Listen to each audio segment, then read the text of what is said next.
खबर अंबाला से है, जहां गृह मंत्री अनिल विज ने अंबाला कैंट के लोगों को 8 धर्मशालाओं की सौगात दी। इस मौके पर अंबाला का नगर परिषद का स्टाफ उनके साथ मौजूद रहा। इस मौके पर बीजेपी के कार्यकर्ता भी भारी संख्या में मौजूद रहे। इस मौके पर गृह मंत्री अनिल विज ने मीडिया से बात करते हुए कहा कि 8 धर्मशालाओं का 3 गांव में उद्घाटन किया गया है। साथ ही कहा कि लोगों को अपने सामाजिक काम करने के लिए ऐसा कोई स्थान चाहिए होता है, इसके लिए लोगों के पास जगह नहीं थी। इसके लिए हमने जगह जगह पूरी विधानसभा में धर्मशालाएं बनाकर दी है ताकि लोग अपने सामाजिक कार्य वहां कर सकें।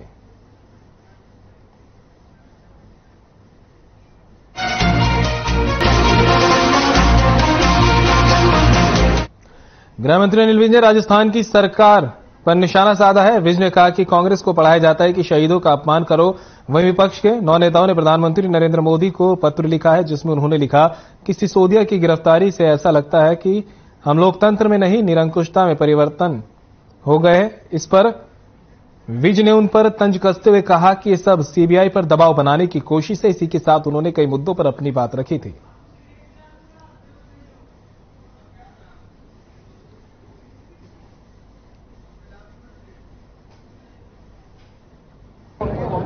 कि शहीदों का अपमान करो, जो सैनिक सेना पर डटे हुए हैं, जो इतने माइनस टेम्परेचर में काम कर रहे हैं, उनको अपमानित करो।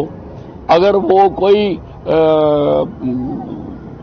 सफलता हासिल करते हैं तो उसको प्रश्न चिन्ह लगाओ, उसको उनकी जो ब्रेवरी है, उनकी जो बहादुरता है, जो उन्होंने सर धड़ की बाजी लगाकर काम किया है, उसके लिए सबूत मांगो।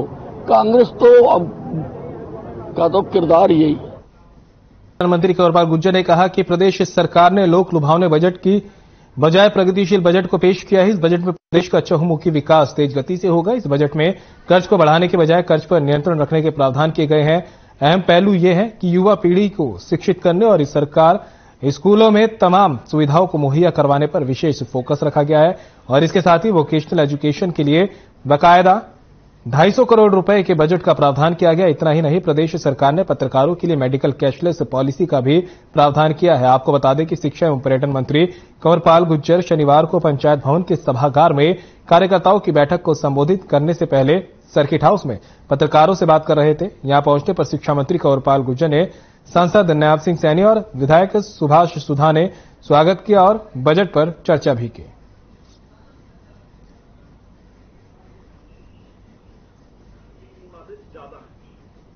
कुछ भी उसका निर्णय कौन लेगा? सरपंच। उसकी देखरेख बाड़कोड़ कराएगा सरपंच। लेकिन अगर इंक्वायरी होगी तो इंक्वायरी ठेकेदार की होगी, अगर इंक्वायरी होगी तो जेई की होगी, इंक्वायरी होगी तो एसडीओ की होगी, इंक्वायरी होगी तो सेक्रेटरी की होगी। उसकी कोई जिम्मेदारी नहीं है। वो केवल देखने के वास्ते कौन चुना कि इसकी देखरेख में विकास होगा, स्वयं नहीं कराएगा। इसके लिए लोगों ने चुना, लोगों ने इसलिए चुना कि ये अब ऐसे तो वो सरपंच फंस गए। अब ये उल्टी बात कह रहे हैं, उल्टी बात कह रहे हैं। मतलब सरपंच का तो इसमें बचाव है। का कारण क्या? कई बार ना जी ऐसा नहीं होता कि कोई आंदोलन इसलिए होता है, वो पॉलिटिकल आंदोलन होता है। कुछ लोग है ना जी, वो अपने स्वार्थों के लिए लोगों को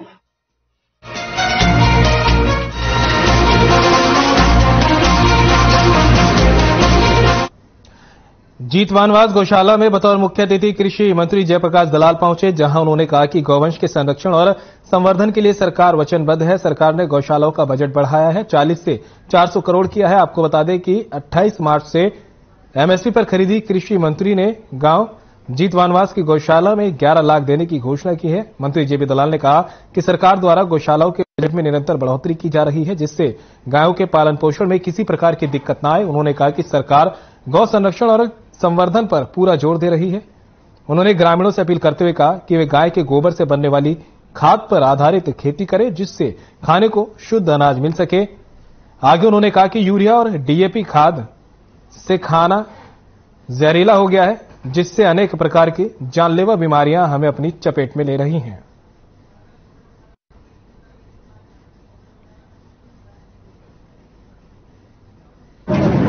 आज तोशाम हल्के की जीतवान गांव में जो ये इस इलाके की बड़ी गौशाला है, इसमें आने का सौभाग्य प्राप्त हुआ और ये गौ प्रेमी इलाका है। बहुत सारी गौसेवा में नींद रहते हैं। मुझे भी आकर यहाँ बड़ी खुशी हुई और सारे इलाके ने धन्यवाद किया है मुख्यमंत्री जी का कि गौ सेवा का बजट 10 गुना बढ़ाया है। अब सबको दर्शकों को बेसहारा गौवंश है वो नहीं रहेगा, किसानों को कोई दिक्कत नहीं रहेगी। गौ सेवा में लोग सब लगे हुए हैं। सरसों निकलनी शुरू हो गई तो सर मंडियाँ कब से चालू हो रही हैं? 28 तारीख से सरसों की खरीद होगी, चिंता करने की कोई जरूरत नहीं है। और जिनको जो नुकसान हुआ है फसल का पाले की वजह से, सर्दी की वजह से, चाहे किसान बीमा से वरना खराबे का पैसा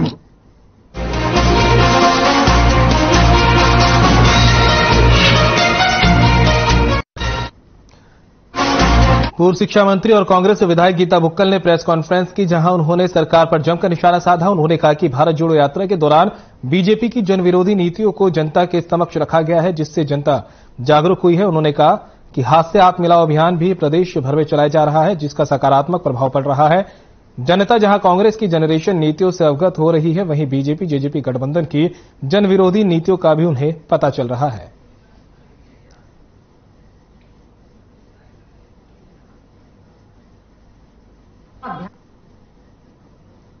देखिए, 5100 पेंशन की घोषणा की गई थी और सरकार ने कहा था कि हम बनाएंगे। जेजेपी और बीजेपी का मिनिमम कॉमन प्रोग्राम में भी था। पेंशन बढ़ाने की बात तो दूर है, कम से कम 5.5 लाख बुजुर्गों की वृद्धावस्था सम्मान पेंशन काट दी गई है, विकलांग पेंशन काट दी गई है, विधवा पेंशन काट दी गई है। परिवार पहचान पत्र उनकी मदद की बजाय परिवार पहचान पत्र तो पेंशन काटू पत्र बनकर रह गया है, जिसकी कि हम लोगों ने विधानसभा में कॉल अटेंशन भी लगाया है, इस पर हमने शोर भी किया है। हम चाहते हैं सरकार इसका संज्ञान ले और जिसका जो है उसको देने का काम करे। सरकार का सारा ध्यान जो स्कीमों के तहत लाभार्थी हैं, बल्कि उनके लाभ को किस तरह से काटा जाए, स्कूलों में फीस कैसे बढ़ाई जाए, प्राइवेट में फीस दे रहे हैं। आज के समय में चाहे कोई कर्मचारी है, चाहे किसान है, बेरोजगार युवा।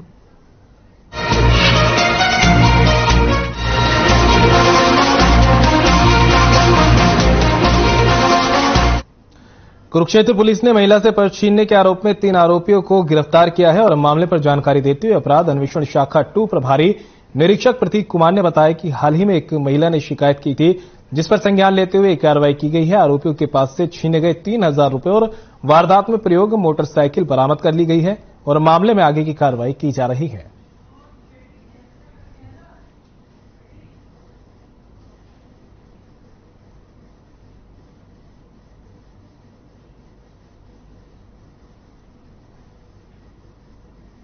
तीन मार्च 2023 को पेहवा सिटी एरिया से एक शाम के टाइम एक महिला का पर्स 2 बाइक चालकों ने छीन लिया था। तो उस कड़ी की इन्वेस्टिगेशन हमारी CID 2 की टीम के द्वारा आगे बढ़ाते हुए इन्वेस्टिगेशन को 3 आरोपियों को गिरफ्तार किया है, जिनके नाम गुरदास उर्फ बोना, अंकित और इक्कल, ये तीनों पेहवा के रहने वाले हैं। जिस मोबाइल पर इन्होंने स्नैचिंग की थी, जिस बाइक पर इन्होंने स्नैचिंग की थी, उस बाइक को भी हमने रिकवर कर लिया है और इनसे अभी गहनता से पूछताछ की जा रही है। आज इनको कोर्ट में पेश किया जाएगा।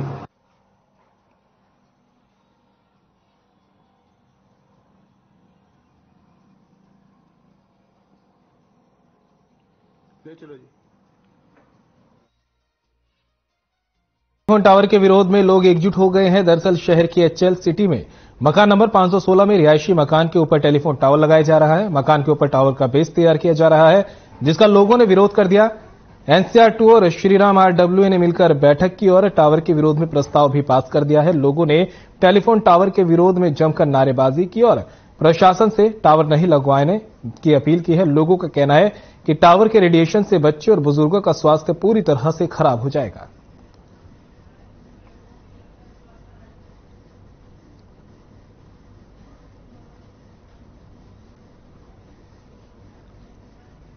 श्रीराम RWA से प्रधान हूँ और जो हमारा ये रिहायशी इलाका है और इसमें ये एक टावर लगा रहे हैं। रिलायंस में 516 नंबर में रिलायंस का टावर लगवा रहे हैं और इस टावर के लगने से हमारा जो आसपास का एरिया है वो दूषित हो जाएगा, बहुत ज्यादा प्रभाव पड़ेगा। जो लोग हैं उनमें बीमारियां फैलेंगी और इस जो हमारा ये रिहायशी इलाका है ये बिल्कुल खत्म हो जाएगा। तो हम ये चाहते हैं कि भाई इसमें ये रिहायशी इलाके में ये टावर ना लगे, इसको यहाँ से हटाया जाए। प्रशासन हमारी ये गुहार सुने और इस काम को सिरे चढ़ाए। और यहाँ पर जो इस रिहायशी इलाके के अंदर जो ये कमर्शियल एक्टिविटी की जा रही है, इस टावर के लगने के विरोध में यहाँ पर हम प्रदर्शन कर रहे हैं। किसी कारणवश जिन्होंने भी मतलब इस चीज को सपोर्ट किया है, अब वो यहाँ पर नहीं है। अब हमारी जो और हमसे बिना पूछे गए, हमसे बिना कोई परमिशन लिए किसी तरीके की सोसाइटी में कोई भी चर्चा नहीं चली इस बारे में और आगे इस चीज को प्रमोट किया गया है। हम इसके बिल्कुल विरोध में है। पूरी सोसाइटी एक साथ है। टावर किसी भी हालत में यहाँ पर नहीं लगने देना चाहिए।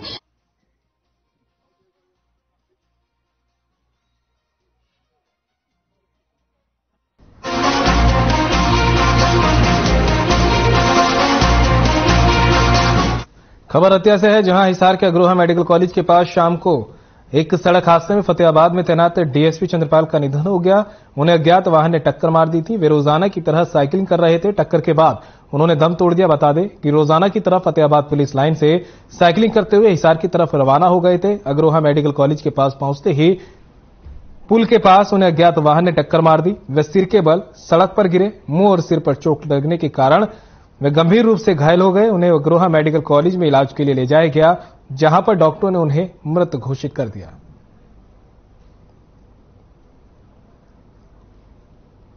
रतिया से आपको एक खबर बता रहे हैं, जहां पर हिसार के अग्रोहा मेडिकल कॉलेज के पास एक सड़क हादसे में फतेहाबाद में तैनात डीएसपी चंद्रपाल का निधन हो गया है। उन्हें अज्ञात वाहन ने टक्कर मार दी। रोजाना की तरह साइकिलिंग कर रहे थे और जब उन्हें टक्कर लगी तो उनकी मौत हो गई। बताया जा रहा है कि रोजाना की तरफ फतेहाबाद पुलिस लाइन से साइकिलिंग करते हुए वे हिसार की तरफ रवाना हो गए थे। अग्रोहा मेडिकल कॉलेज के पास पहुंचते ही पुल के पास उन्हें अज्ञात वाहन ने टक्कर मार दी। सिर के बल सड़क पर गिरे। मुंह और सिर पर गंभीर चोटें लगी, जिसके बाद उन्हें अग्रोहा मेडिकल कॉलेज में इलाज के लिए भर्ती कराया गया, जहां डॉक्टरों ने उन्हें मृत घोषित कर दिया।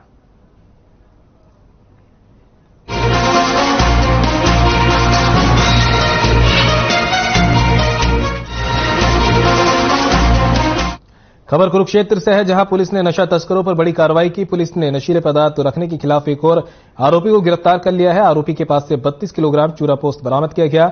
बता दें, नशा तस्करों पर शिकंजा कसते हुए एंटी नारकोटिक्स सेल की टीम ने नशीला पदार्थ रखने के आरोप में विक्रम सिंह को गिरफ्तार किया और उसके कब्जे से 32 किलोग्राम चूरा पोस्त बरामद किया। एंटी नारकोटिक्स सेल प्रभारी निरीक्षक मनदीप सिंह ने बताया कि पुलिस टीम को गुप्त सूचना मिली थी कि विक्रम सिंह ने काफी मात्रा में चूरा पोस्त कहीं से मंगवाकर ईश्वर हेड़ी के जंगलों में छुपाकर रखा हुआ है, जो कुछ समय बाद विक्रम सिंह जंगल के चूरापोस्त लेकर ईसरडेही गांव की तरफ जाएगा। पुलिस टीम ने गुप्त सूचना के आधार पर नाकाबंदी करके विक्रम सिंह को गिरफ्तार कर लिया।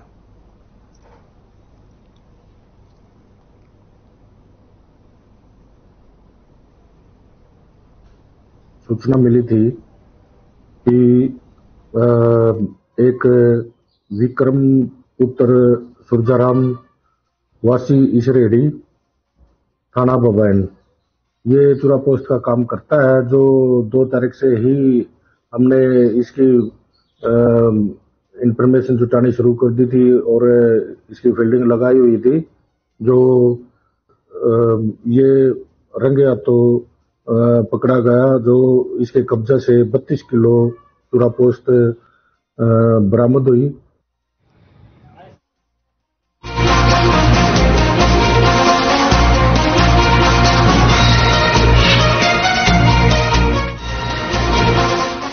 खबर चरखी दादरी से है, जहां 11 से 13 मार्च तक पशु मेले का आयोजन किया जाएगा। पशुपालन मंत्री ने मेले की तैयारियों का जायजा भी लिया। वहीं राज्य स्तरीय पशु मेले में अनोखा ब्यूटी कंपटीशन दिखेगा और भैंस, ऊंट, गाय, घोड़े और अन्य पशु रैंप पर कैटवॉक करेंगे। साथ ही पशुपालकों को बाइक, स्कूटी जीतने का शानदार मौका मिलेगा। रागनी कार्यक्रम, हरियाणवी डांस और भांगड़ा का आयोजन भी होगा।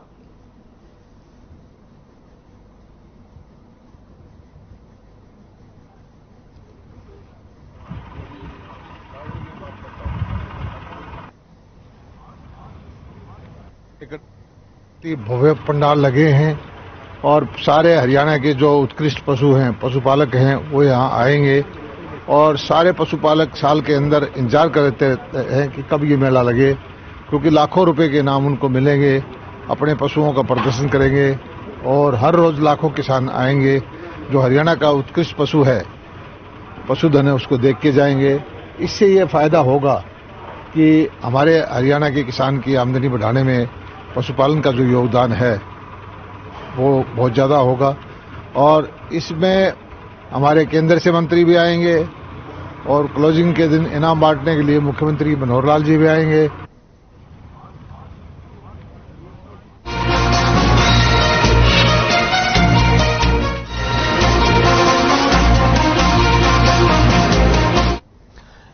सोना गुरुग्राम में जीडी गोयनका और केआर मंगलम यूनिवर्सिटी के पास बने द यूथ कैफे पर गोलियों की गड़गड़ाहट गूंजने लगी। बता दें कि कैफे पर खाना लेने के लिए गए एक इंजीनियर पर करीब आधा दर्जन शराब के नशे में धुत लोगों ने गाड़ी खड़ी करने को लेकर कहासुनी हुई, जिसके बाद उसको जान से मारने की नीयत से उसके ऊपर फायरिंग कर दी गई और युवक की गाड़ी को भी क्षतिग्रस्त कर दिया गया। हालांकि इस मामले में गनीमत ये रही कि युवक को गोली नहीं रहेगी और एक बड़ा हादसा घटित हो सकता था। फायरिंग होता देख मौके से अपनी जान बचाकर भागे पीड़ित युवक ने मामले की जानकारी सोना सिटी थाना पुलिस को दी।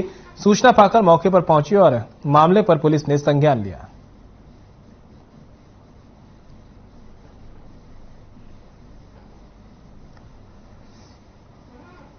खाया पिया, बाहर गए, झगड़ा हुआ, क्या हुआ पता नहीं। शीशे बीसे सब तोड़ दिए, लाइट तोड़ दी, 1-1.5 लाख रुपए का नुकसान कर दिया।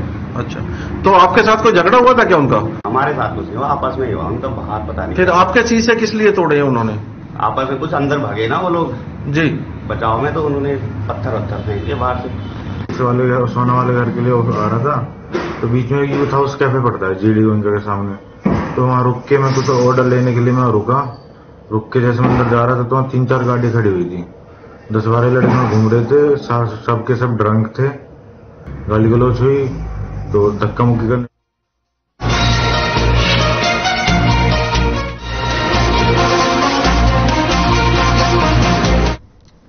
तरावड़ी के नेशनल हाईवे 44 पर हवेली के पास गन पॉइंट पर 45 लाख की लूट हो गई। मामला डोंकी के रास्ते अमेरिका भेजने से जुड़ा हुआ है। आरोपी ये देखने के लिए आए थे कि एजेंट के पास अमेरिका की डोंकी के पैसे है भी या नहीं। लूट की वारदात के बाद पुलिस महकमे में हड़कंप मच गया। आनंद फानू ने पुलिस ने और सीआईए की टीम मौके पर पहुंची। पुलिस आरोपी की तलाश कर रही है। आपको बता दें कि 2 युवक विनीत और राहुल को डोंकी से अमेरिका पहुंचाना था। ये दोनों युवक इस वक्त थाईलैंड में मौजूद है, जिसके लिए 45 लाख रुपए मांगे गए थे। थाईलैंड के एजेंट दीप संधू के कहना पर नरेश, रॉबिन और धर्मवीर पैसे देखने गए थे। नेशनल हाईवे स्थित हवेली पर पहुंचे ताकि पैसे शो हो जाएं। जैसे ही उन्होंने पैसे दिखाए तो एजेंट के लोगों ने गन पॉइंट पर नरेश से लूट कर ली और फरार हो गए।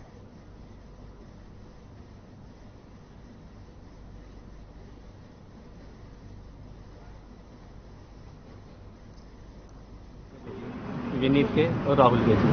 तो कहाँ जाना था इन्होंने? यूएसए को।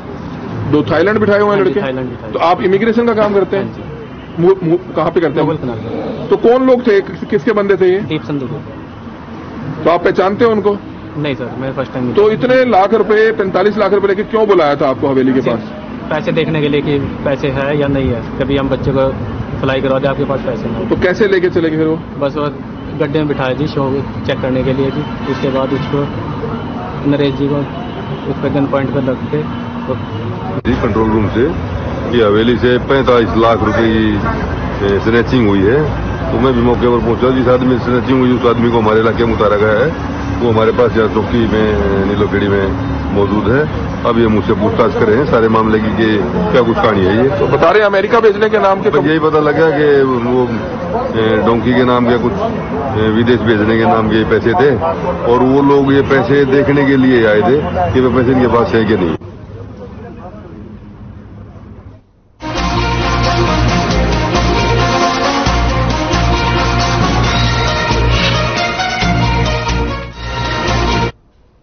रतिया में एक खच्चर ने एक लड़की को गर्दन के पास से पकड़ा और जमीन पर पटका हुआ काफी दूर तक ले गया। आसपास के लोगों ने लड़की को खच्चर के चंगुल से बचाया, जिसका वीडियो सोशल मीडिया पर जमकर वायरल हो रहा है। बता दें कि जिले में कूड़े के ढेर के पास कई आवारा पशु घूमते और कई बार ये पशु हिंसक हो जाते हैं, जिस पर संज्ञान लेते हुए एसडीएम ने तुरंत नगर पालिका को कार्रवाई के आदेश दिए और कूड़े के ढेर हटाने को कहा और रिहायशी सेक्टरों से आवारा पशुओं को बाहर करने के सख्त आदेश दिए।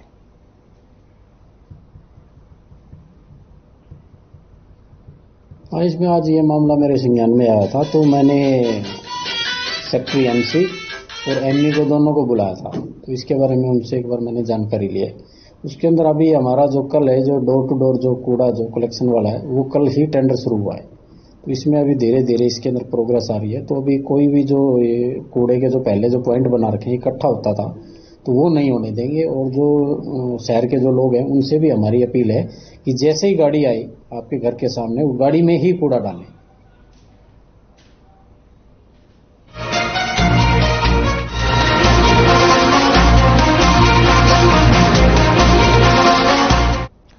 यमुनानगर मॉडल टाउन इलाके में स्थित गुरुद्वारा श्री गुरु सिंह सभा के सेवादार हरचरण सिंह को गुरुद्वारा पे गेट के एक सांड ने उस समय पीछे से उठाकर जमीन पर पटक दिया था, जब वह डंडा लेकर सांड को भगाने की प्रयास कर रहा था।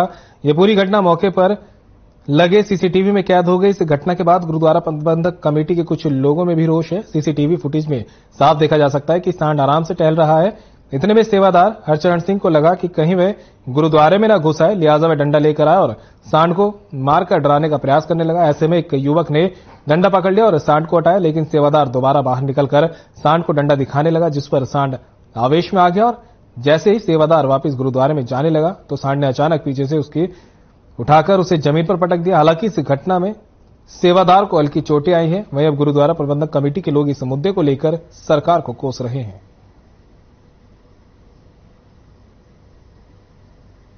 गुरुद्वारा साहब में रहराज साहब का पाठ हो रहा था, जिस वजह से एक पागल आवारा सांड आया और अंदर घुसने की कोशिश करी, तो गुरुद्वारे के सेवादार बुजुर्ग ने उनको भगाने की कोशिश करी, तो उसने आगे पीछे से आके उनको उछाल दिया, जिसको उनको गुम चोटें आई है। हमारी तो सरकार से अनुरोध है कि ऐसे आवारा पक्षियों को की लगाम कसे, और जो शहर में आवारा कुत्ते भी बहुत हैं, उसके बारे में इसके बारे में ध्यान दें। ये एक बड़ी दुख भरी घटना है कि इतने शहर के नेहरू पार्क मॉडल टाउन के एरिया में ऐसे जानवर घूम रहे हैं और इनका कोई इलाज नहीं।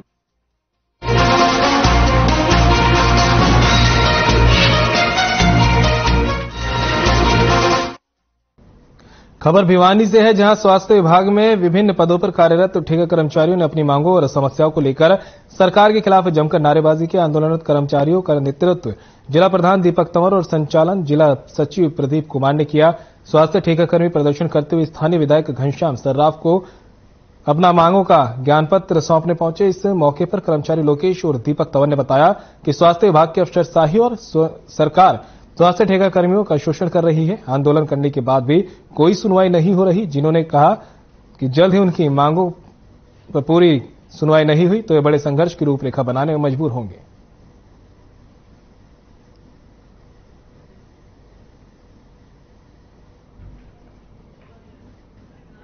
प्रोग्राम है सिविल हॉस्पिटल में, हमें यहाँ से चलते हुए पूरे बाजार में से होते हुए घनश्याम के सराफ जहाँ कोठी हुई वहाँ पे ज्ञापन देंगे।